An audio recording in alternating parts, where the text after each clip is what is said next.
নমস্কার। আজকে আমরা শ্রীকৃষ্ণের বিদায় বাণী বা উদ্ধব গীতাটা আলোচনা করব। আমরা প্রতি মাসে যেমন করি আজকেও তেমনি করব। এই পুরো উদ্ধব গীতা বা শ্রীকৃষ্ণের বিদায় বাণী সেইটি এটা করা হচ্ছে মা সারদা সংঘ নিউ টাউন কলকাতার জন্যে। আর ওদের সহযোগিতা করছেন এটা সবার কাছে পৌঁছে দিতে প্রাণারাম টিভি চ্যানেল। তো আসুন আমরা শুরু করি। শান্তাকারম ভুজগশয়নম পদ্মনাভম সুরেশম বিশ্বাধারম গগনসদৃশম মেঘবর্ণম শুভাঙ্গম লক্ষ্মীকান্तं কমলনয়নম যোগীভিঃ ধ্যানগম্যম বন্দে বিষ্ণুম ভবভয়হরম সর্বলোকৈকনাথম। আমরা ভগবান বিষ্ণুর স্মরণ নিয়ে পাঠ শুরু করছি, আলোচনা শুরু করব। ভগবান বিষ্ণু তিনি শান্ত আকার, কোনো রকম বাসনা যার থাকে না সেই কেবলমাত্র শান্ত হতে পারে। এবং তিনি শুয়ে আছেন একটি সাপের ওপরে, কেননা তিনি হচ্ছেন যোগী। ভুজগশয়নম পদ্মনাভম সুরেশম, তার নাভি থেকে একটা পদ্মফুল যার উপরে ব্রহ্মা বসে আছেন, সেই বিষ্ণু তিনি হচ্ছেন সুর বা দেবতাদের ঈশ, বা তিনি ভগবান বা দেবতাদের ভগবান, তিনি সুর ঈশম। তিনি বিশ্বের আধার এবং তিনি সর্বব্যাপিতাই গগন সদৃশম। আকাশ যেমন, স্পেস যেমন সর্বত্র, তেমনি মেঘবর্ণম শুভাঙ্গম। মেঘবর্ণ কেন বলা হলো? কেননা আমরা তাকে পুরোটা বুঝতে পারি না। ওই যে ঠাকুর বলছেন মা কালী কালো কেন? কেননা আমরা তাকে জানি না বলে। আমরা মনে করছি এই রকম, কিন্তু তা নয়, আরও আরও আরও রয়েছে। সেই জন্যে মেঘবর্ণম। লক্ষ্মীকান্তম, তিনি হচ্ছেন যত কিছু ভালো তার মালিক, সেই জন্য লক্ষ্মীকান্তম। কমল নয়নম, চোখ দুটি বড় সুন্দর, কেননা তিনি দ্রষ্টা, তিনি সব দেখেন। এই রকম যে মূর্তিটা, এটা আমরা কোথায় পেলাম? যোগীভি ধ্যানগম্যম, যারা যোগী, যারা সমস্ত মন থেকে বিষয় বাসনা সম্পূর্ণ উঠিয়ে দিয়েছেন, মুক্ত হয়ে গেছেন, তাদের কাছে তিনি প্রকাশিত। এই বন্দে বিষ্ণুম ভবভয়হরম, আমরা এই বিষ্ণুর বন্দনা করছি। বিষ্ণু শব্দের অর্থ হচ্ছে বিস্তার। তিনি সর্বব্যাপী বলে বিষ্ণু, যাকে ভক্তরা বিষ্ণু বলে, বৈষ্ণবরা বিষ্ণু বলে। তিনি আবার যোগীদের কাছে পরমাত্মা আর জ্ঞানীদের কাছে ব্রহ্মণ। তা ব্রহ্মণ, পরমাত্মান এবং বিষ্ণু বা ভগবান একই। তিনি কি করেন? ভব ভয় হরম, তিনি আমাদের এই ভয় থেকে মুক্ত করেন। ভব মানে হচ্ছে সংসার। সংসার কেন ভয়ের হবে? ওই যে বারবার জন্ম মৃত্যু, জন্ম মৃত্যু, জন্ম মৃত্যু, তা ওই জন্যে ভয় লাগে, ভীষণ ভয় করে, ওর থেকে মুক্তি পেতে চাই। আর তিনি সর্বলোকৈক নাথম, তিনি সমস্ত লোকের নাথ। এখন লোক বলতে জায়গা তো কত আছে, তা আমাদের পুরাণে বলছে 14টি নিচে আবার 14টি ওপরে, তো সেটার মধ্যে আর যাচ্ছি না। এই বিষ্ণুকে স্মরণ করে, সেই বিষ্ণুরই যখন মনুষ্য রূপে তিনি এসেছিলেন, কৃষ্ণ, সেই কৃষ্ণের কথাটা আমরা আলোচনা করব। ভগবান শ্রীকৃষ্ণ তিনি চলে যাবেন ধরাধাম ছেড়ে, তার তৈরি হয়ে গিয়েছেন। তখন তার খুব কাছের মানুষ সে উদ্ধব, সে এসে বলছে যে ভগবান তুমি চলে গেলে আমরা কাকে নিয়ে থাকব। সেই আলোচনা আপনারা যারা শুনছেন আপনারা জানেন এই আলোচনাটি আজকে হচ্ছে অষ্টম, 8টা ভাগ চলছে। এর আগের দিন আমরা পড়ছিলাম, এই যখন আলোচনা চলছে ভগবান বলছেন যে তুমি বাপু নিজেই নিজেকে সাহায্য করছো না কেন, আমার উপর নির্ভর করছো কেন, আমাকে তোমার থাকতে হবে কেন? বলছে না, আপনি না থাকলে আমরা থাকবো কি নিয়ে? তখন উনি বলছেন জানো, অবধূত বলে একজন ব্রাহ্মণ ছিল, অল্প বয়সী, এবং সে এই প্রকৃতির থেকে সমস্ত শিখেছিল। আমরা সেই অবধূতের কাহিনীটা পড়ছি। অবধূত গেছেন সেই রাজার কাছে, রাজা ওকে জিজ্ঞেস করছেন। অবধূত তখন নিজের সম্পর্কে বলছেন এবং বলছেন আমার 24টা গুরু, এবং এই গুরুরা কারা এইগুলো আমরা আলোচনা করতে করতে এই 3য় পর্বে এসছি। এর আগের দিন বলেছেন আমি মাছের কাছ থেকে শিখেছি। কি শিখলাম? যে যদি লোভ সংবরণ করতে পারো তাহলে তুমি ইন্দ্রিয় সংযম করতে পারবে। ইন্দ্রিয় কোনটা? আমাদের 5টা জ্ঞানেন্দ্রিয় আছে, চক্ষু, কর্ণ, নাসিকা, জিহ্বা, ত্বক। আপনারা জানেন এবং বারবার এটা সাধুরা বলেন। এই যে 5টা জ্ঞানেন্দ্রিয়, এইটা দিয়ে আমরা খাই, আহার করি। তো এই যে আহার শব্দটাতে একটু গোলমাল হয়ে গেছে, কিছু লোক মনে করেন শুধু জিভে যা খাচ্ছি, তা কিন্তু না। এই 5টা দিয়ে আহার করি। চোখ দিয়ে দেখি, সেটা মনেতে যায়, মন সেটার উপরে তরঙ্গ সৃষ্টি করে। কান দিয়ে শুনি, ওই একই মনেতে যায়। যখন কোনো গন্ধ পাই সেটাও মনেতে যায়, সবই আহার হয়। হাতের যখন স্পর্শ করি তখনও সেটাও মনের উপরে তরঙ্গ তোলে। তো চক্ষু, কর্ণ, নাসিকা, জিহ্বা, ত্বক, আর লাস্টেরটা হচ্ছে জিহ্বা বা খাওয়া। এখন ও মাছটাকে দেখলো, মাছটা ওই বেটটাকে দেখেছে, দেখে লোভে পড়ে ওইটা খেতে এসে বড়শিতে আটকে গেল। তখন এই অবধূত শিখলেন যদি আমি জিতম সর্বম জিতে রসে, উনি তখন সেই মাছের থেকে শিখলেন যদি আমি আহারটাকে সংযত করতে পারি। ইন্দ্রিয় সংযম আমাদের খুবই প্রয়োজন, তা না হলে ওই জন্য দেখবেন এই উপবাস, বিশেষ করে এই খাদ্যটা তো ভীষণ একটা লোভনীয় ব্যাপার থাকে। তো সেই খাদ্যের জন্যে সবসময় আমাদের ইচ্ছা হয় ইত্যাদি। যাদের খুব ডায়াবেটিক, তো তাদের সম্পর্কে আমাদের একজন মহারাজ বলেছিলেন একটা এক্সারসাইজ করলেই ডায়াবেটিকটা অনেক কন্ট্রোলে থাকে, সেটা হচ্ছে ঘাড়টা শুধু এপাশে ওপাশে ঘোরাতে হবে। তো কেন? যে যখনই কেউ খেতে দেবে তখনই আপনি শুধু মাথাটা এদিক ওদিক করবেন, না না না খাবো না। তো ওটা একটা মজা করে বলছেন। তো যদি আমরা জিতম সর্বম জিতে রসে, রসনা যদি সংযত করতে পারি তাহলে সব সংযত হয়। অবধূত এটা মাছের কাছে শিখলেন। ও মাছ ওই লোভে পড়ে গিয়ে মারা পড়ল।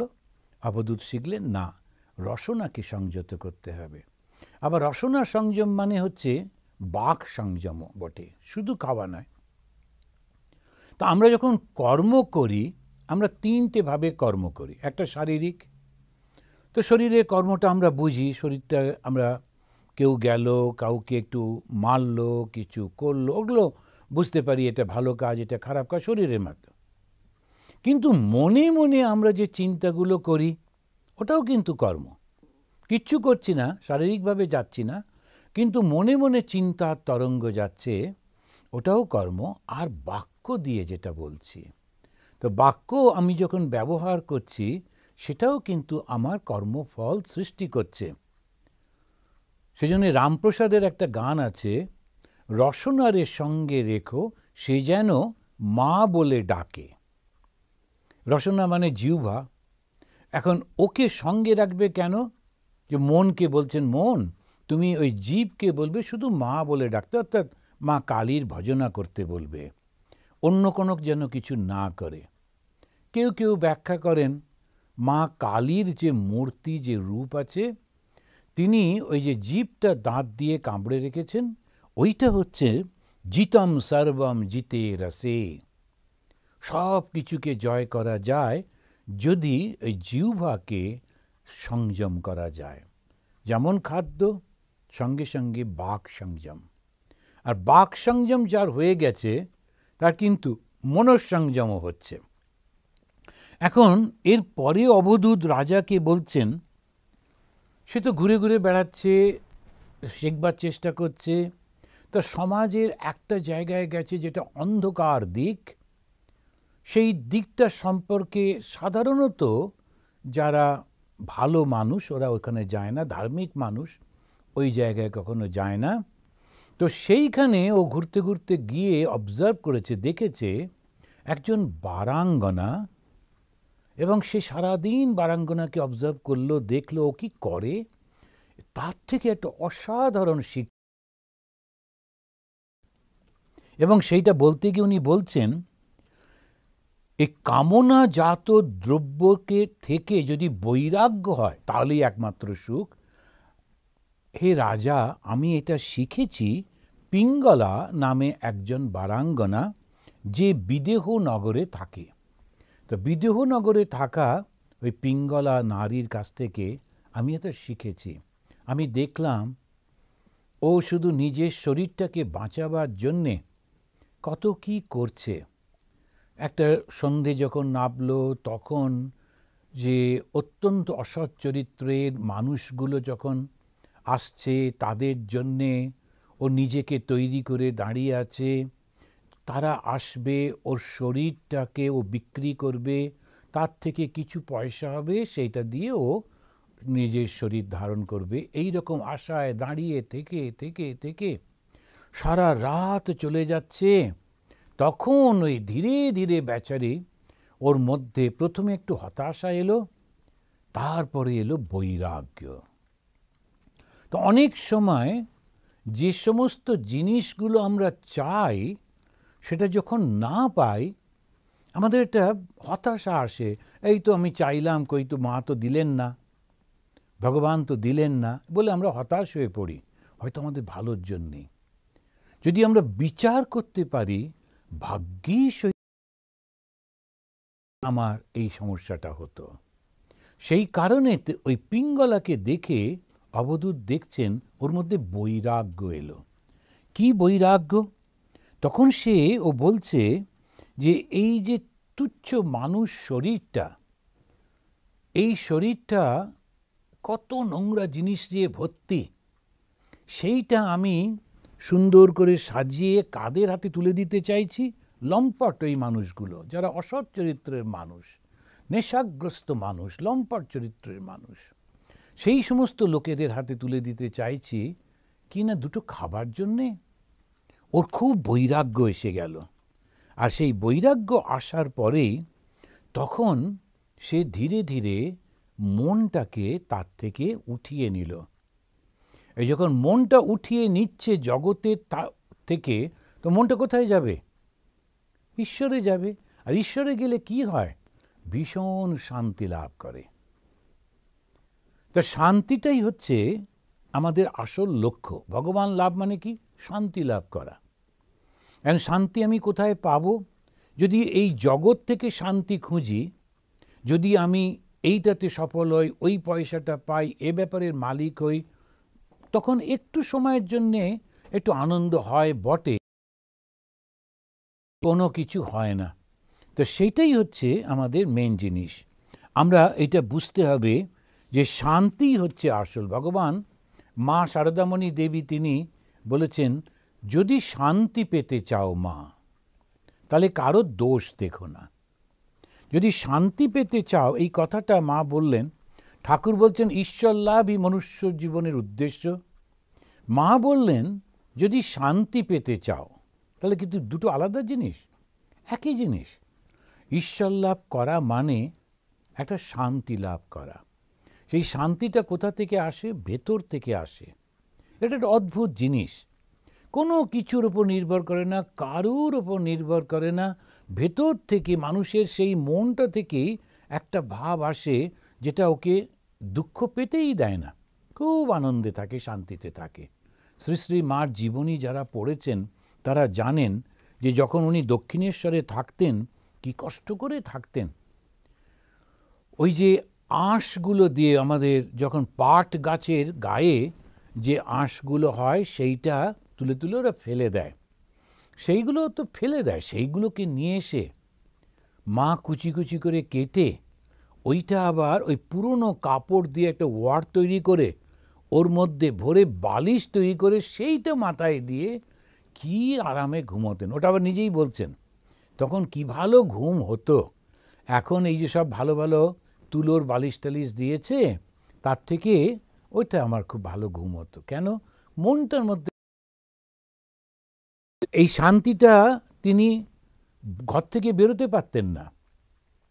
ওই ঠাকুরকে তিনি যে দেখবেন, তার কাছে যে যাবেন, তার কাছে আলোচনা হচ্ছে, গান হচ্ছে, কত কি অল্প বয়স, তিনি ওই ওখানে দাঁড়িয়ে দাঁড়িয়ে দাঁড়িয়ে শুনছেন কোনো রকমের দূর থেকে। ওই যেটা নহবতখানা আছে ওটাই মা থাকতেন, আর ওই দূরেতে ঠাকুরের ঘরটা, মাঝখানে এখন ওরা রানী রাসমণিকে বসিয়ে দিয়ে কী যে ভুল করেছে সেটাই আমার বারবার মনে হয়।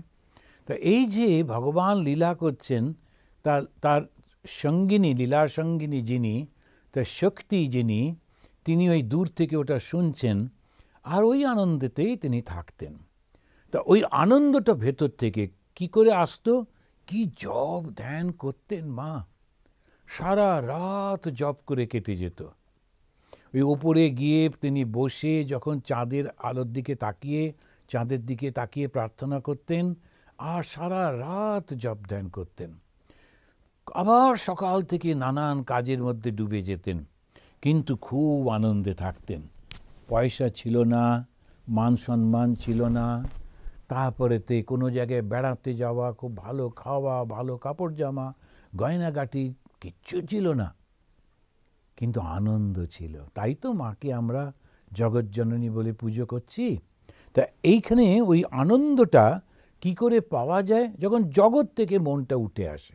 তো পিঙ্গলা বলে ওই সেই নারী, সে তার শেষের দিকে যখন সে রাত, প্রথমে তার কষ্ট, দুঃখ, তারপরে সেই দুঃখের পর থেকে একটা বৈরাগ্য, না আর কোনো দরকার নেই, আমি ঈশ্বরকেই ডাকবো, যিনি জীব দিয়েছেন তিনি আহার দেবেন, আমি আর কিচ্ছু করব না, ঈশ্বরকে ডাকবো। আর যেই মুহূর্তে আমরা ঈশ্বরের উপর নির্ভরশীল হই পরিপূর্ণভাবে, আর ঠিক ঠিক তিনিই সব ব্যবস্থা করে দেন, দেনই দেন। যেটা চাইছি সেটা হয়তো পাই না, কিন্তু আর একটা জিনিস এসে যায় যাতে আমরা খুব শান্তি আনন্দ লাভ করতে পারি। 11 নম্বর স্কন্ধের 8ম অধ্যায়ের 39 নম্বর শ্লোকে তিনি বলছেন, তেন উপকৃতম আদায় শিরসা গ্রাম্য সঙ্গতা ত্যক্ত্বা দুরাশা শরণম ব্রজামি তম অধীশ্বরম। বড় সুন্দর করে এখানে অবধূত বলছেন যে তেন উপকৃতম আদায় শিরসা গ্রাম্য সঙ্গতা। ওই গ্রাম্য সঙ্গতা মানে হচ্ছে যেটা বাজে সঙ্গ। গ্রাম্য শব্দটা ব্যবহার করছে এই নয় যে গ্রামকে নিন্দা করছে, এই গ্রাম্য কথা না কহিবে, গ্রাম্য কথা না শুনিবে, আমাদের চৈতন্য মহাপ্রভু বলছেন। গ্রাম্য শব্দটার অর্থ হচ্ছে যেটা নীচ জাতীয়, শুধুমাত্র লোভ জাতীয় আলোচনা। তো চলে গেলে ত্যক্ত্বা দুরাশা, যখন আশা এই করছি যেটা পাওয়া যাবে না, সেইটা পাওয়ার জন্যে মাথা ফাটাচ্ছি, সেইটা বাদ দিয়ে শরণম ব্রজামি, যখন আমি শরণ গ্রহণ করছি, ঈশ্বর যাকে কৃপা করেন তাকে সদ্বুদ্ধি দেন। এই যে নারী পিঙ্গলা, তাকে উনি সদ্বুদ্ধি দিলেন। অনেক সময় মানুষ হতাশায় পড়ে নেশাগ্রস্ত হয়, আরও খারাপ হয়ে যায়, তখন তাকে ওই বুদ্ধিটা দিলেন না। কিন্তু সদ্বুদ্ধি যে পায়, ঈশ্বর যদি তাকে কৃপা করেন, তার সদ্বুদ্ধি হয়, তখন কিন্তু বিচারটা ঠিক ঠিক হয়। আর যেই বিচারটা ঠিক হয় অমনি কাজটাও ঠিক হয়। আর যখন কাজটা ঠিক হয় তখন সে নিজে যেমন আনন্দে থাকে, তার কাছে যারা যায় তারাও আনন্দ পায়। আত্মৈব হি আত্মনো গোপ্তা নির্বিদ্যেত যদা অখিলাৎ অপ্রমত্ত ইদম পশ্যেৎ গ্রস্তম কালাহীনা জগৎ। এখন এখানে আত্মনা হি আত্মনা গোপ্তা, এই পিঙ্গলা নারীকে ভগবান রক্ষা করলেন। কি করে রক্ষা করলেন? তিনি ওকে বুদ্ধি দিলেন, সৎ বুদ্ধি দিলেন, ভালো বুদ্ধি দিলেন। ওই বুদ্ধির মধ্যে দিয়ে ও সবটা জানতে পারছে। এবারে কি করলো? নিজেই নিজেকে উদ্ধার করলো। নিজেই নিজেকে উদ্ধার করছে। আত্মৈব হি আত্মনো গোপ্তা, গোপ্তা মানে রক্ষক। আত্মা নিজেই আত্মা রক্ষা করছে। নির্বিদ্যেত যদা অখিলাৎ, সমস্ত বিষয়ে যখন সে বিরক্ত হচ্ছে। বিরক্ত মানে কি? পছন্দ হচ্ছে না, ওটা কি বিরক্ত বাংলাতেও বলি। যখন আমরা কোনো একটা বিষয়ে পছন্দ করি না, আমাকে বিরক্ত করো না, মানে আমি ওটা পছন্দ করছি না। এখানে ওই সেই বিরক্ত কোনটা? ওই বিষয়াত, অখিলাৎ বিষয়াত, সব রকমের যত বিষয় আছে। তা জগতে বিষয় কতগুলো আছে? 5টা মাত্র। এই হিন্দুরা খুব বুদ্ধি, ওরা সমস্ত কিছু করে ওই একেবারে শর্টলিস্ট করেছে 5টাতে। কি কি? রূপ, রস, শব্দ, স্পর্শ, গন্ধ, এই 5টা বিষয়। রূপ, চোখ সেটাকে দেখে। রস, জিভ সেটাকে তার থেকে সে টেস্ট নেয়। শব্দ, কান শোনে। স্পর্শ, আমাদের হাত বা আমাদের শরীর বা চামড়া, তার থেকে আমরা পাই। অ্যান্ড গন্ধ, নাকে। তো রূপ, রস, শব্দ, স্পর্শ আর গন্ধ, এই 5টা বিষয়। এই 5টা বিষয়, মাত্র 5টা বিষয়, 5টা আমাদের ইন্দ্রিয়। এই 5টা ইন্দ্রিয় যদি 5টা বিষয়ে না যায়, সঙ্গে সঙ্গে আমাদের মন চলে যায়। কি অদ্ভুত ব্যাপার! সেজন্য বলছেন যে আমি আমার রক্ষক হতে পারি, আমি আমাকে রক্ষা করতে পারি। কিভাবে? যদি আমি অখিলাৎ, এই বিষয় থেকে পুরো মনটা তুলে নিতে পারি। আত্মৈব হি আত্মনো গোপ্তা নির্বিদ্যেত যদা অখিলাৎ অপ্রমত্ত ইদম পশ্যেৎ। প্রমাদ রহিত হয়ে যখন দেখি, অপ্রমত্ত, অপ্রমত্ত ভাব, বারবার সাধুরা এটা বলেন এবং বুদ্ধদেবের শিক্ষার মধ্যেও রয়েছে, অপ্রমত্ত ভাব। প্রমত্ত মানে কি? প্রমত্ত মানে হচ্ছে যে এই জগতের আনন্দ নেবার জন্যে উদ্বেল হয়ে থাকে এবং জগৎটাকে সে মনে করে এই জগৎ আমাকে সুখ দেবে, শান্তি দেবে, আমাকে চিরস্থায়ী সব ব্যবস্থা করে দেবে। কিন্তু এটা ভুল হয়ে যায়। তো এই প্রমাদ হচ্ছে ওই ভুল ধারণা। যখন এই ভুল ধারণাটা ভেঙে যায় তখন তাকে বলে অপ্রমাদ। ভুল ধারণাটা কি? বাপু সব কিছু চলে যাবে, কোনো কিচ্ছু থাকবে না, ঠিক সমস্ত কিছু পরিবর্তিত হয়ে যাচ্ছে যখন, তখন এটার জন্য এতটা কিছু করো না। আর এই যে জগৎটা দেখছো, এটা ভয়ঙ্কর একটা শব্দ ব্যবহার করছেন। বলছেন পশ্যেৎ গ্রস্তম কালহীনা জগৎ। এই জগৎটা কিরকম? মৃত্যুপুরী। মানুষ মারা যায়, যেমন মনে হচ্ছে যে সাপের গর্তের মধ্যে পড়ে আছে, সহস্র সাপ সর্বদা দংশন করছে, মানুষ মৃত্যু যন্ত্রণায়। তো যতই পৃথিবীর দিকে তাকিয়ে দেখা যায় কত রকমের কষ্ট, কত রকমের মৃত্যু। তথাপি তার মধ্যে একটু আনন্দ লাভ করবার জন্য মানুষ কত কি না করে চলেছে, নানান রকমভাবে একটু আনন্দ পেতে চায়। কিন্তু আনন্দের উৎস যেটা, সেই যে নিজের মন এবং সেই ঈশ্বরের সঙ্গে সংযোগ, এইটা ও বুঝতে পারে না, ওই জন্যে কষ্ট পায়। তো বিচারের দ্বারা মোহশূন্য হয়ে যখন কেউ এই জগতের বিষয়কে মৃত্যুর কারণ বলে বুঝতে পারে এবং বিরক্ত হয়, মন তুলে নেয়, তখনই সে নিজের রক্ষক হতে পারে। নিজেকে রক্ষা করতে হবে, নিজেই নিজেকে রক্ষা করতে হবে।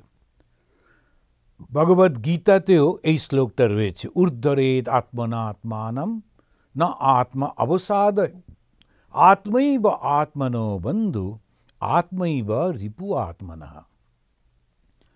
ওই সারাক্ষণ যদি আমি ভাবতে থাকি আমার কি হবে, আমার তো কিছু হলো না, তখন ওই সেই মনের শক্তিটা নষ্ট হয়ে যায়। আচ্ছা বেশ, এইটা হলো না,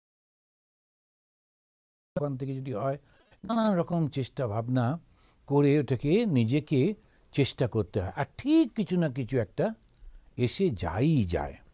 তা ওই গীতাতে বলছে, উপনিষদেও বলছেন, কঠোপনিষদেও ওই একই কথা বলছেন, আশা হি পরমম দুঃখম নৈরাশ্যম পরমম সুখম।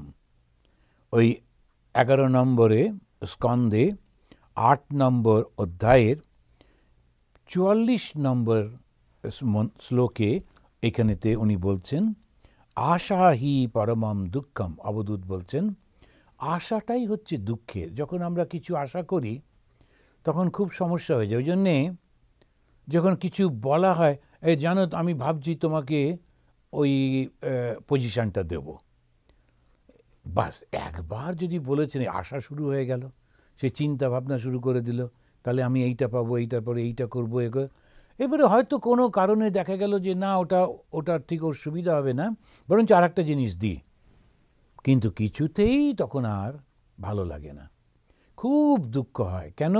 ওই যে আশা করেছিলাম, একটা কল্পনার সব তৈরি করেছিলাম, এইরকম হবে, এইরকম করব, আপনি কেন আমাকে ওটা দিলেন না, বলেছিলেন দেবেন বলে, একটা প্রচণ্ড সর্বত্র এইটা হয়। যে মুহূর্তে আশা করছি তখন ওই নিরাশা ভীষণ এসে যায় যদি ওটা না পাই। আর যদি আশা না করি, নিরাশার কোনো ব্যাপারই নেই। এখন আমি যদি মনে করি যে আমি আমেরিকার প্রেসিডেন্ট হব, তারপরে যদি হতে না পারি তখন দুঃখ। যারা ওই মানে রান ফর দ্য পোস্ট, তাদের খুব দুঃখ হয় হেরে গেলে। এই নেই কে হলো তাই নিয়ে তাদের কোনো মাথা ব্যথা নেই, কখনো অতটা দুঃখ হয় না। তো সেই জন্য আশা হি পরমম দুঃখম নৈরাশ্যম পরমম সুখম। যখন আশাহীন হয়ে তুমি কাজটা করছো, ঠিক আছে, ভগবানের ইচ্ছা হলে, ঈশ্বরের ইচ্ছা হলে হবে, না হলে হবে না, তো আমি কি করব? আমার যতটুকু সাধ্য আমি চেষ্টা করব, তখন আর এই দুঃখটা হবে না। তো অবধূত আমাদের এই প্রকৃতির থেকে শেখাচ্ছেন, নানান রকমভাবে শেখাচ্ছেন, এবং সেইটা তিনি বলছেন, এই বিষয় ভোগের আকাঙ্ক্ষাই হচ্ছে দুঃখের কারণ। এই বিষয়ভোগের আশা ত্যাগ করতে পারলেই কিন্তু পরম সুখ। তা পিঙ্গলা নামক এই নারীর কাছ থেকে অবধূত এই শিক্ষাটা নিয়েছিলেন, এবং সেটাই তিনি আমাদের বললেন, প্রথমত আশা করো না, দ্বিতীয়ত নিজেই নিজেকে উদ্ধার করো। নিজে কি করে উদ্ধার করবে? বিচারের মাধ্যমে উদ্ধার করতে পারবে। যখন তুমি বিচার করছো, তখন তুমি দেখবে তোমার সমস্ত, না এটা তো এইরকম হচ্ছে, আচ্ছা তাহলে আমি এইরকমভাবে করি, এই বিচারটা যখন করছো, তখনই ওই সমস্ত আস্তে আস্তে আস্তে করে সমস্তটা চলে যাবে, ঠিক একটা ব্যবস্থা হয়, খুব আনন্দ সব আসে। আধ্যাত্মিক জীবনে যখন করবার চেষ্টা করছেন, তাদের হচ্ছে এইগুলো খুব ভালো করে শিখতে হয়, তা না হলে বড় অসুবিধে হয়। নবম অধ্যায়ে এবার আমরা প্রবেশ করছি। নবম অধ্যায়েও অবধূত তিনি বলে চলেছেন তার গুরুদের কথা, কার কাছ থেকে কি শিখেছেন। তো তিনি বলছেন, এই বিষয় সুখ ভোগের আশা ত্যাগ করার সে হচ্ছে কুরর পক্ষী। কুরর পক্ষী মানে চিল। ওই চিলটা ভগবান শ্রীরামকৃষ্ণ এই কথাটা প্রায়ই বলেছেন, যে একটা চিল এক টুকরো মাংস নিয়ে উঠছিল, ভাবলো আচ্ছা এবারে নিশ্চিন্ত হয়ে বসে খাবো, কিন্তু যেই মুহূর্তে ও দেখেছে ওই মাংসর টুকরোটা অমনি অনেক অনেক কাক এসে হাজির হলো। আপনারা কখনো দেখেছেন কি না যে চিল একটা যাচ্ছে আর কাকগুলো খুব বিরক্ত করে ওকে। চিল খুব শক্তিশালী, কিন্তু কাকেরা সংখ্যায় অনেক, তো সেই জন্যে ও বেচারি পেরে ওঠে না। এইবারে সেই কাকগুলো বিরক্ত করছে। চিলটা বুঝতে পারছে না যে এখনও আমার সঙ্গে কেন, আমি তো কিছু করছি না। তখন ওর মনে হলো, ও আমি যে মাংস টুকরোটা পায়ে ধরে রেখেছি, ওইটার জন্যেই ওরা আমার কাছে আসছে আর আমাকে বিরক্ত করছে। তখন ও মাংসর টুকরোটা ফেলে দিল। যেই মাংসের টুকরোটা ফেলে দিল, তখন সব কাকগুলো ওই দিকে ছুটল। চিলটা তখন নিশ্চিন্ত হয়ে একটা গাছের ডালে যদি ত্যাগ করতে পারা যায়, তাহলে আর কোনো সমস্যা থাকে না। তো যখন সাধু হওয়ার পর তখন অন্য ভাইরা তারপরে খুব খুশি, কেন না এরকম ও তো আর ওই ভাই তো আর এই বিষয়ে চাইবে না, ব্যাস খুবই ভালো। কিন্তু নিজেদের মধ্যে আবার অন্য ভাইরা যারা যারা ওই বিষয়, তাদের মধ্যে আবার একটু মন কষাকষি থাকে। এই বিষয়টা এমন একটা জিনিস, কিছুই থাকবে না, তথাপি একটা লোক, একটা ফ্যামিলি, তারা গাড়ি নিয়ে আস্তে আস্তে আনফর্চুনেটলি একটা অ্যাক্সিডেন্ট হলো। এই অ্যাক্সিডেন্টটা হওয়ার পর তারা পড়ে আছে। কিছু লোক এই ছুটে ছুটে এসছে তাদের বাঁচাতে, ইচ্ছা করলে হয়তো বাঁচত, কিন্তু লোভে পড়ে গেল একজন দুজন। তারা দেখলো এই লোকটার হাতে খুব দামি ঘড়ি, ওর বউয়ের গলায় সোনার চেন। তখন যে লোকটা প্রথম গেছিল টকটক করে ওইগুলো সব খুলে নিয়ে, এবং ওই লোকটার হাত থেকে আংটি, তারপরে ঘড়ি, তারপরে চেন ইত্যাদি সব নিয়ে ও নিজের জামার মধ্যে ঢুকিয়েছে। তারপরেতে ওদেরকে একটু জোরে জোরে টানাটানি করছে যাতে ও মরেই যায়, কেননা ওর খুব ইচ্ছা নেই যে এরা বাঁচুক, বাঁচলে যদি আবার আইডেন্টিফাই করে ফেলে। তো যাই হোক গরম করছে, অন্য লোকেরা এসে গেল। তারপরে লোকটা উঠে দৌড়ে পালাতে যাচ্ছে।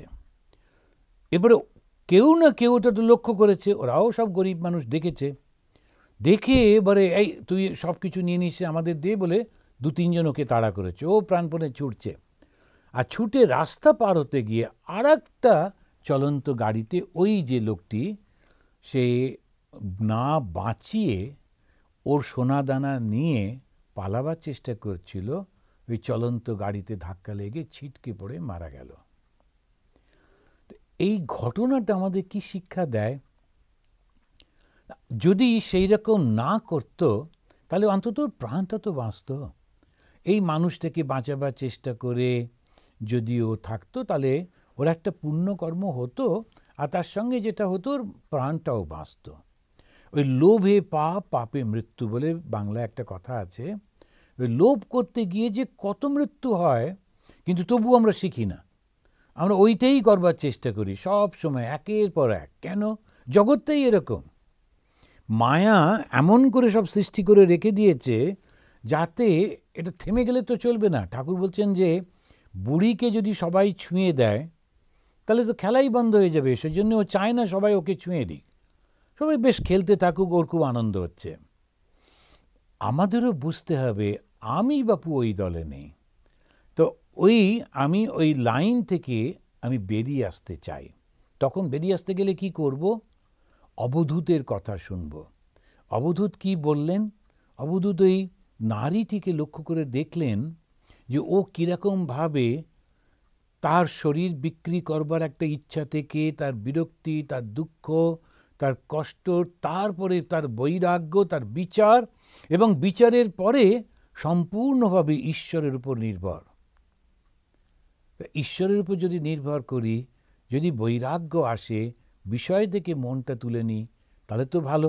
ওইটা এবারে লক্ষ্য করলো চিলটাকে, সেও ওই বিষয়টাকে পরিত্যাগ করলো বলে নিশ্চিন্ত হতে পারল, আমার বাপু বিষয়ের দরকার নেই, যতটুকু যা। তবে ঠাকুর বলেছেন যারা গৃহী তাদের ফোঁস করতে হয়, সন্ন্যাসীদের ওটাও করতে নেই। গৃহীরা কেন ফোঁস করবে? তা না হলে, ফোঁসের গল্পটা আপনারা জানেন, আর আমি বলছি না। সবার কাছে বলে দেন যে না আমার দরকার নেই, তোমরা নিয়ে নাও, তাহলে তো আপনি বাঁচতে পারবেন না।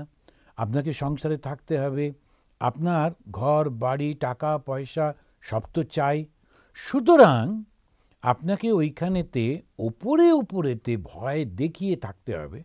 কাউকে আমি কোনো ধ্বংস করব না, কষ্ট দেব না, কাউকে কামড়াবো না। ওই সাপটাকে তো বলেছিল, সেই জন্য ফোঁস শব্দটা বলেছিলেন। তো আমি দেখাবো যে আমি কিন্তু তোমারও ক্ষতি করতে পারি, কিন্তু আসলেতে আমি করব না। ভেতরে ভেতরে আমি তার জন্যে প্রার্থনা করব, কিন্তু উপরে একটা ভাব রাখতে হয়। সন্ন্যাসী ওটাও করে না। তো সন্ন্যাসীদের এই ভাব, যারা পারে না তারা কিন্তু গেরুয়া পরে থাকলেও সন্ন্যাসী নয়। তো সন্ন্যাসী মানে সে কতগুলো আদর্শ পালন করবে, আদর্শের মধ্যে কোনটা সম্পূর্ণ নিরাসক্তি, এবং কোনো রকমভাবেই কারুর কোনো ক্ষতি আমি করব না, কারুর আমি নিন্দা করব না। যদি ক্ষতি করি, যদি নিন্দা করি কোনো একটা কারণে, আমি কিন্তু সন্ন্যাসী নই। এটা আচ্ছা, সামাজিক একটা লোক, একটা রাজনৈতিক লোক, যা হোক যা হলো হলো, সন্ন্যাসী নয়। কিন্তু সেই জন্য সন্ন্যাসীর একটা ধর্ম, গৃহীর একটা ধর্ম। এইখানে যে অবধূত শেখাচ্ছেন, এটা হচ্ছে সন্ন্যাসীর ধর্ম। সেসব বিষয় ত্যাগ করবে এবং নিশ্চিন্ত হবে, কোনো কিছু নেবে না। কিন্তু গৃহী সে এইটা করবে না বটে, তবে কি সে বিষয়ে লিপ্ত হয়ে যাবে? না। বিষয়টা যেটা আমার কাছে আসছে, এটা আমার এই মুহূর্তের জন্যে প্রয়োজন। আমার স্ত্রী, পুত্র, পরিজনকে দেখতে হবে, সমাজে থাকতে হবে, সুতরাং এটা আমার প্রয়োজন। কিন্তু এটার মধ্যে আমি মনটা দেব না। যখন সময় আসবে আমি মনটা তুলে নিতে পারবো, পরিপূর্ণভাবে জড়িয়ে যাব না। কিন্তু অন্য লোক যাতে এসে মনে না করে যে আমি দুর্বল, আমার বিষয়টা ছিনিয়ে নিয়ে যাবে, তাও হতে দেব না। এজন্য গৃহীকে এইভাবে থাকতে হয়, সন্ন্যাসীর নয়। এবারে অদ্ভুত একটা এই অবধূত, সে একটি ছোট্ট বালককে তার নিজের গুরু বানিয়েছে। বালকটি কি করছে? ও বলছে, দ্বামেব চিন্তয়া মুক্তৌ পরমানন্দ আপ্লুতৌ ইয়ো বিমুগ্ধ জড়ো বাল ইয়ো গুণেভ্য পরম গতঃ। তো দেখছি একটা ছোট ছেলে, যেমন ঠাকুরও বলছেন করতে হয়। কেন? ওদের মধ্যে কোনো আর্ট নেই। এই একটা নতুন কাপড় দিয়েছে, সেটা পরে ঘুরে ঘুরে বেড়াচ্ছে। তখন যদি বলা হয় তুমি আমাকে এই কাপড়টা দাও, বদলে আমি তোমাকে এইটা দেবো, না আমি দেবো না, ও খুব কিছুতে দিতে চাইবে না। আবার খানিকক্ষণ পরে ওই কাপড়টা খুলে ফেলে দিয়ে চলে গেল, বা এমনি কাউকে দিয়ে দিল। কোনো বিষয়ে তাদের আর্ট থাকে না। ওটা নিচ্ছে, একটুখানি মজা করছে, খেলছে, ফেলে দিয়ে কোথায় চলে গেল, ওটা নিয়ে মন নেই। এখন এই যে একটা বালকের ভাবটা সন্ন্যাসীর হওয়া উচিত।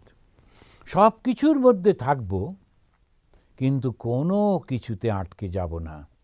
একটা সুন্দর বাড়িতে রয়েছি, সুন্দর ঘরের মধ্যে রয়েছি, কিন্তু ওইটাই চাই, না হলে মারা পড়ব, না হলে কেঁদে কেটে ভাসিয়ে দেবো, তখন না, সেরকম কোনো কিছু নেই। যখন যেমন তখন তেমন, যেখানে থাকতে বলবে সেখানে থাকবো।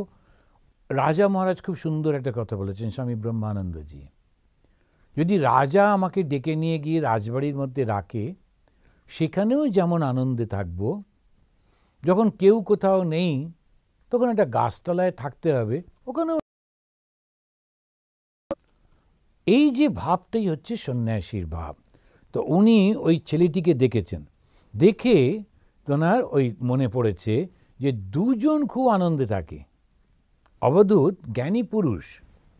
সেজন্যে ওই বাচ্চাটাকে দেখে ওর বলছেন যে দুজন খুব ভালো থাকে, আনন্দে থাকে, চিন্তাহীন থাকে। দ্বাবেব চিন্তয়া মুক্ত, দুজন চিন্তার থেকে মুক্ত থাকে। কে কে? পরমানন্দ আপ্লুত, খুব আনন্দে থাকে, চিন্তা থেকে মুক্ত এবং পরমানন্দে। ইয়ো বিমুগ্ধ জড়ো বাল, জড়ো বাল মানে অবোধ বালক। যে বাচ্চাটার এখনো, যে শিশুটির এখনো আমি আমার বোধ আসেনি, অবোধ, সে ওই রকম খুব আনন্দে সে থাকে। আর একজন যে তিন গুণের পারে গেছে, যে গুণেভ্য পরম গতঃ, তিনটে গুণের পারে গেছে। তিনটি গুণ কি কি? সত্য, রজ, তম। তিন গুণের পারে গেলে কি হয়? ভগবান হয়ে যায়।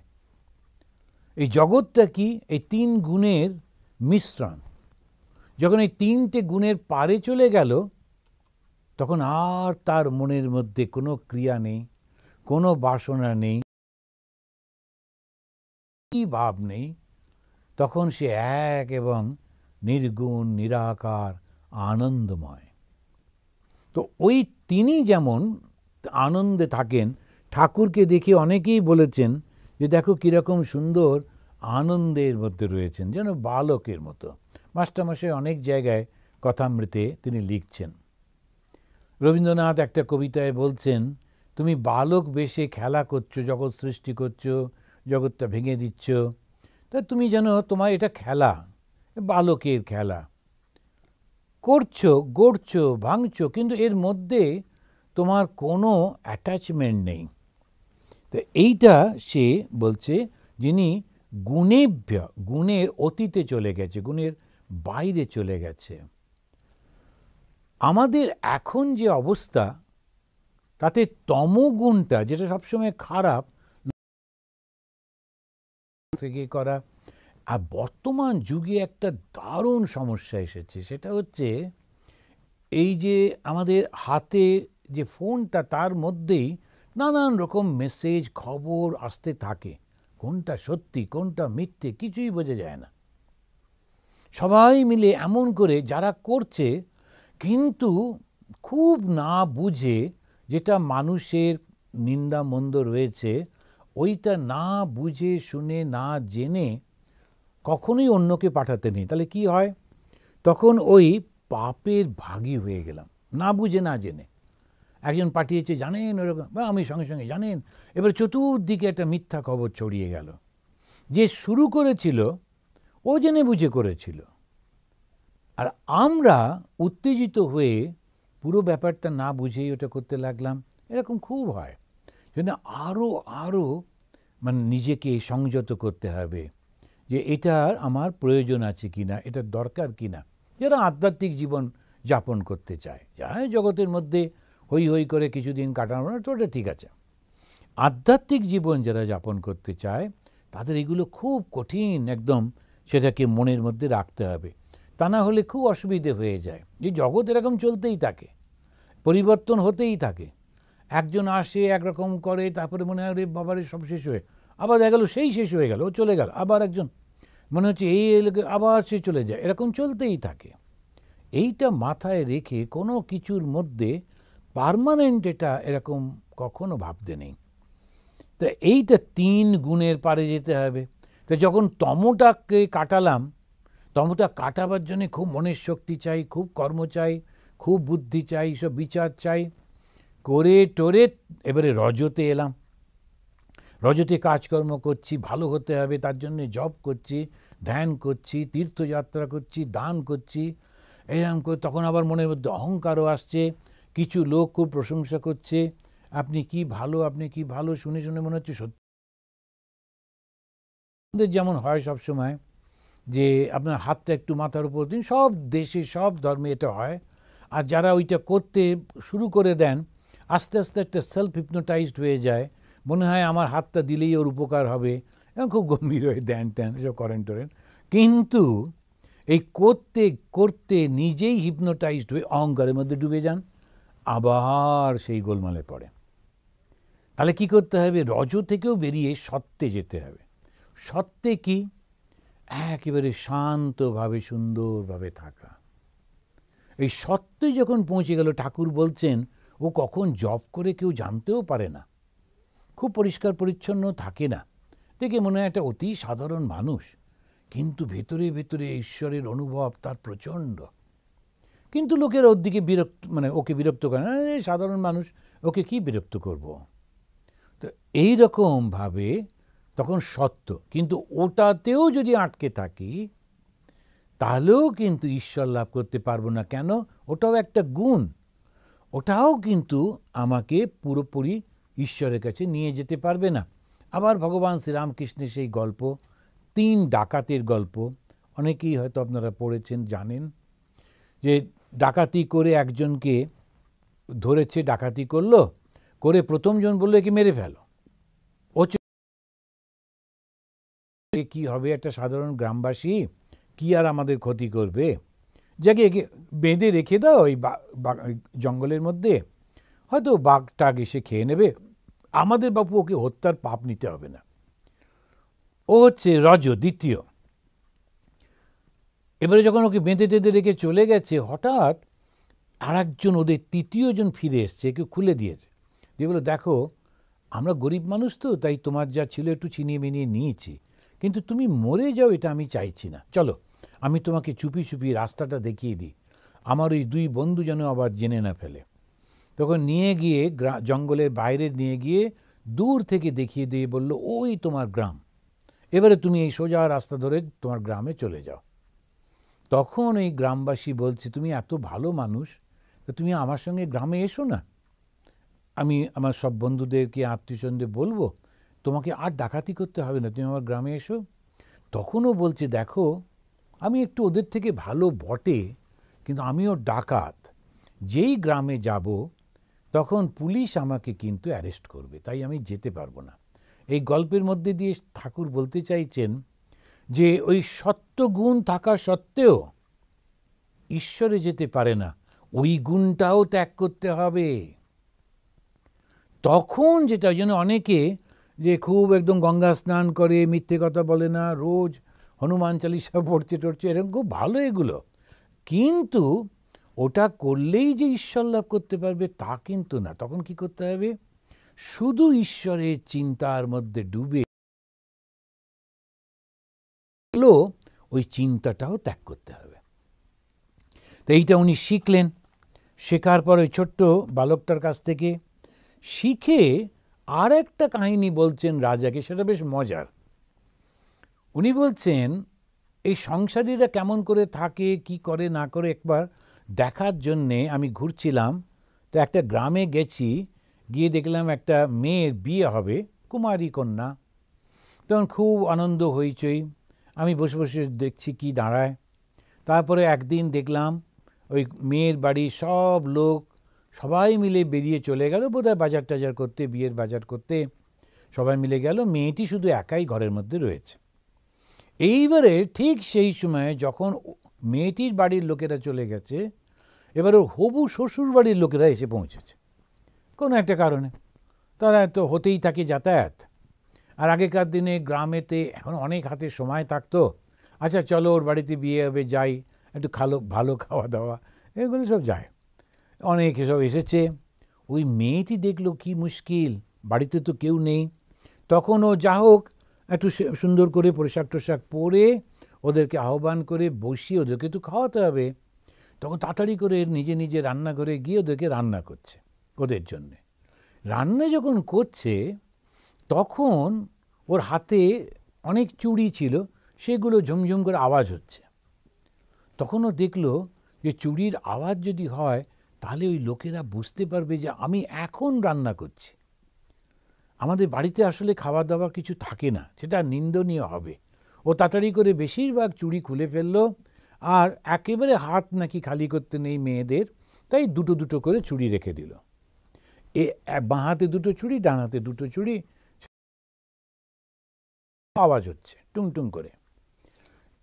তখন ওই মেয়েটা আরও একটা একটা করে চুড়ি খুলে ফেললো, শুধু একটা করে চুড়ি থাকলো যাতে ওর আওয়াজ হচ্ছে না। এরপরে ও রান্না টান্না করলো, ওটা ওই পর্যন্ত। অবধূত ওইখানে বসে বসে ওই সমস্তগুলো দেখলেন, দেখে থেকে উনি বলছেন, তখন বলছেন এই জন্যে একা একা থাকতে হয়। ওই মেয়েটার হাতে একটা চুড়ি যেমন কোনো রকম আওয়াজ করলো না, কোনো শব্দ করলো না, নিঃশব্দে কিরম সুন্দর থাকলো, সেই জন্যে সাধুদের সবসময় একলা থাকতে হবে। তারপরে উনি বলছেন ওই 10 নম্বর শ্লোকে, এটা 9 নম্বর অধ্যায়ের 10 নম্বর শ্লোকে তিনি বলছেন, বাসে বহু নাম কলহ। অনেকে মিলে যখন একসঙ্গে বাস করে তখন একটা ঝগড়াঝাঁটি চলতে থাকে। বাসে বহু নাম কলহ, ভবেদ বার্তা দয়োরপি।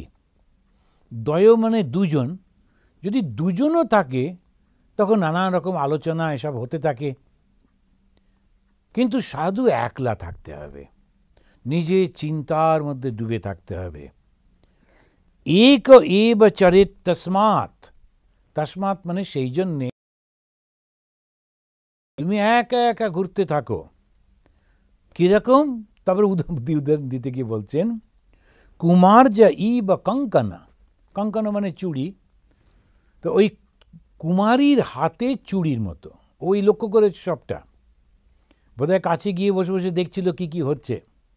ওই কুমারীর হাতের চুড়ি যেমন, একটা চুড়ি যেমন আর আওয়াজ করছে না, তেমনি তুমি যদি একা থাকো তখন ওই গ্রাম্য বার্তা, কথাবার্তা আর হবে না। তখন তুমি আপনাতে মন আপনি থেকো, যেহ না মন কারো ঘরে। আপনার নিজের মনে থাকতে হয়। জন্যে অন্য জায়গাতেও বলছে আপনাতে মন আপনি থেকো, মনের মধ্যে একলা থাকো, শুধু ভগবানের নাম জপ করো, ভগবানের রূপ চিন্তা করো, ভগবানের লীলা চিন্তা করতে থাকো। তা আচ্ছা, অনেকটা সময় আছে, ঝমঝম করে বৃষ্টি পড়ছে, কোথাও যাচ্ছি না, ইলেকট্রিকও নেই, কানেকশনও চলে গেল, এখন কি করি, টিভিটাও দেখতে পাচ্ছি না। এবার একটা বসে চিন্তা করছি যে ঠাকুর পোঁটলাপুঁটলি নিয়ে দাদার সঙ্গে কামারপুকুর থেকে এসে কলকাতায় উঠলেন। ওইখানেতে যেখানে ঠনঠনে কালীবাড়ি, ওখানে উঠলেন। দুই থেকে ওর দাদা চাকরি করতে গেলেন দক্ষিণেশ্বরে কালী মন্দিরে, ঠাকুরকেও ডাকলেন, ঠাকুর গেলেন, সেখানে তিনি ওই জীবনীটা চিন্তা করে চলেছে। কি সুন্দর সময় কেটে যাবে, আর ঠাকুরের পায়ে পায়ে মনটা ঘুরছে। তারপরে সেই অল্প বয়সী গদাধর তপস্যা করছে, তারপরে দাদা চলে যাওয়ার পর মা কালীর মন্দিরে, মা কালী সেখানে পুজো করছেন। তারপরে ধীরে ধীরে সেই গদাধর শ্রীরামকৃষ্ণে পরিবর্তন হলো। শ্রীরামকৃষ্ণ সবাইকে আশীর্বাদ দিচ্ছেন, সুন্দর কথা বলছেন, লোকেরা গিয়ে তার চরণে বসছে, আমিও বসে আছি। এখন যদি দুজন থাকতো কখনোই এটা হতো না। বহু লোক, অনেকে থাকলে তো হতোই না। যদি দুজনও থাকতো তাহলেও নানান কথাবার্তা, এটা সেটা। যদি একজন বললেন হ্যাঁ একটু ঠাকুরের ভাবনা করলে হয়, হ্যাঁ হ্যাঁ সেই তো, ওই তো ওই বইটা পড়লাম, ওই বইতে তো এরকম বলেছে, আর ওটাতেও তো এরকম কথা সব বললেন টললেন ইত্যাদি। তা যা হোক, তো চাকরির কি হলো, সে নানান রকম। এই যে নানান রকমের যে সমস্ত কথাগুলো দুজন থাকলেও আসবে। তাই উনি বললেন এক এব চরিত তস্মাৎ, বিচরণ করো একা একা। সাধুদের সম্পর্কে বলে যে, এই যে বুদ্ধদেবও বলেছেন যে move like a rhino. Rhino যারা গন্ডার, ও যখন ঘোরে কাউকে পরোয়া করে না, কে একটা বাঘ আসছে, কোথায় একটা কি হাতি, ও কাউকে পরোয়া করে না, কেননা যেন কেউ ওকে চট করে কিছু করতে পারবে না। আর নিজের মনে ঘোরে, অন্যরাই বরং চোখে দেখে পথ করে দেয়, কেউ ওর ধারে কাছে আসতে চায় না, ও নিজের মনে ঘুরতে থাকে, লাইক এ রায়না। তা ওই এক এব চরিত তস্মাৎ। কিন্তু ইনি ওই কুমারী মেয়েটাকে তার গুরু করে তার কাছ থেকে শিখলেন কুমার্য ইব কঙ্কনা, ওই যে মেয়েটির হাতের চুড়ির মতো, ওর যেমন একটা চুড়ি, সে আর কখনো কোনো শব্দ করল না, সেই রকম। এরপরে আরেকজনের কাছ থেকে ধ্যান শিখলেন অবধূত। একা একা থাকলেন, থাকতে শিখলেন, বিষয় ত্যাগ করতে শিখলেন, এবারে ধ্যান করতে শিখছেন। কার কাছ থেকে ধ্যান করতে শিখছেন? বাণ নির্মাতা। আগেকার দিনে তীর ধনুক বানাতে হতো, তো তীরটা খুব সুন্দর হতে হতো। আমরা মনে করি কোনো রকম একটা হলেই হলো, তা কিন্তু না। ওই তীরটা যদি ঠিক ঠিক না হতো, হাওয়াতে তো যাবে, ও লক্ষ্য ভ্রষ্ট হতো। সেই জন্য অত্যন্ত সূক্ষ্মভাবে একটু একটু বানাতে হতো। তারপরে তীরের যে তীরটা, যেটা লাঠিটা, সেটা সুন্দর করে, ইত্যাদি ইত্যাদি। তো তখনকার দিনে তীর নির্মাতারা তারা ওই খুবই এই কাজগুলো করতেন। উনি ঘুরতে ঘুরতে ওই রকম জায়গায় গিয়ে দেখছেন লোকটা কোনো দিকে মন দিচ্ছে না, এদিকে ওদিকে বাজারের মধ্যে কত রকম আওয়াজ হচ্ছে, কথা হচ্ছে, হইচই, ও একভাবে ওই তীরটাকে বানাচ্ছে। তখন ওইটা অবধূত দেখে মনকে একাগ্র করবার জন্যে ওই শিক্ষাটা নিলেন, নিয়ে আমাদেরকে তিনি খুব সাধারণ কথায় অসাধারণ একটা শিক্ষা দিচ্ছেন। মন একত্র সমयुज्यात, मन एकत्र समयुज्यात, जित श्वास जिता आसन, वैराग्य ধ্রিয়মানম অতন্দ্রিতঃ। উনি এটা বলতে গিয়ে বলছেন যে প্রথমে আসন অভ্যাস করতে হবে। জিতা আসন, আসন মানে বসা।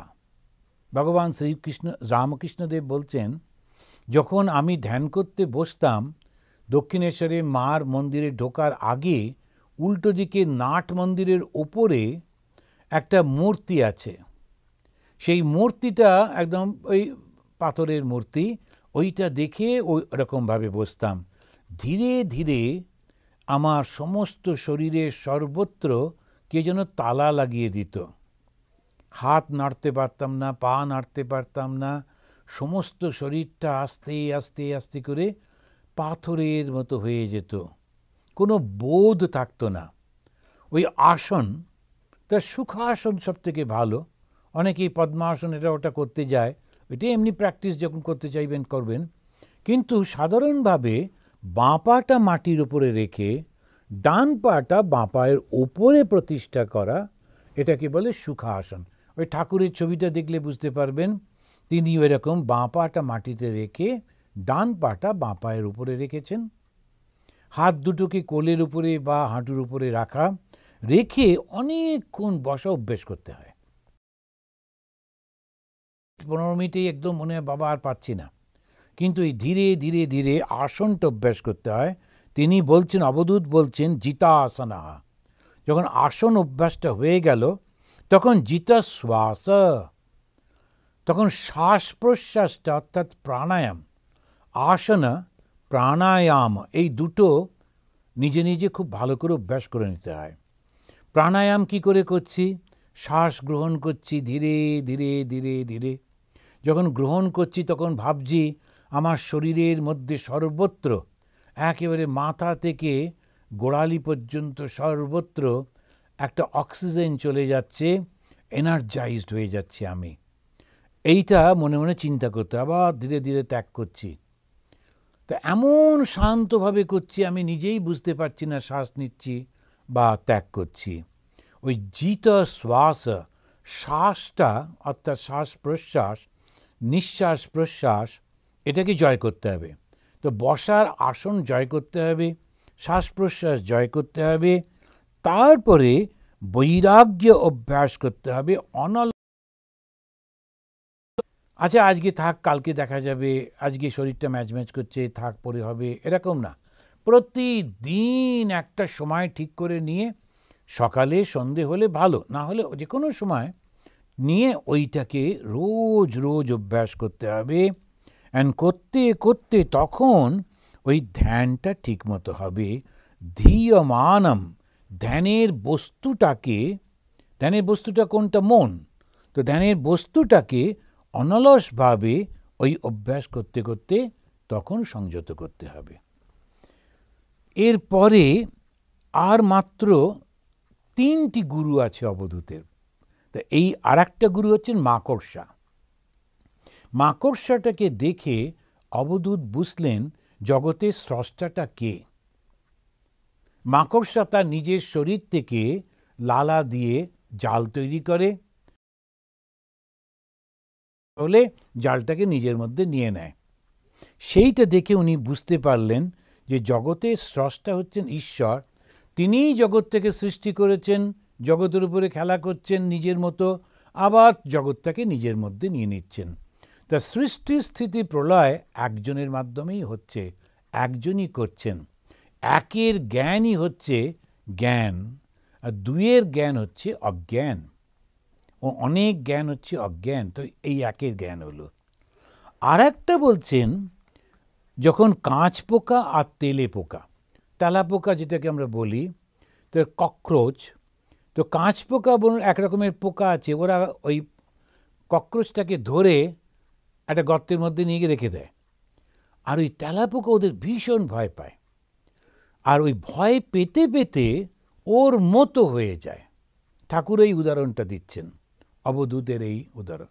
বলছে এইবারেতে আমি যদি তেলা পোকার মতো, যে ভয়ে ভয়ে কাঁচ পোকার মতো হয়ে যাচ্ছে, আমি যদি ভগবানের চিন্তা করি, তাহলে আমি ভগবান হয়ে যাব। ভয়ে, ভক্তিতে, ভালোবাসায় আমি শুধু ভগবানের চিন্তা করছি, আমি তার মতো হয়ে যাব। আর লাস্ট গুরুটাকে আমার নিজের এই শরীরটা, এটা নিয়ে এবং অন্যান্য এবারে আমরা আলোচনাগুলো পরের মাসে করব। তো অবধূতে এই 24টা গুরু আমরা আলোচনা করলাম।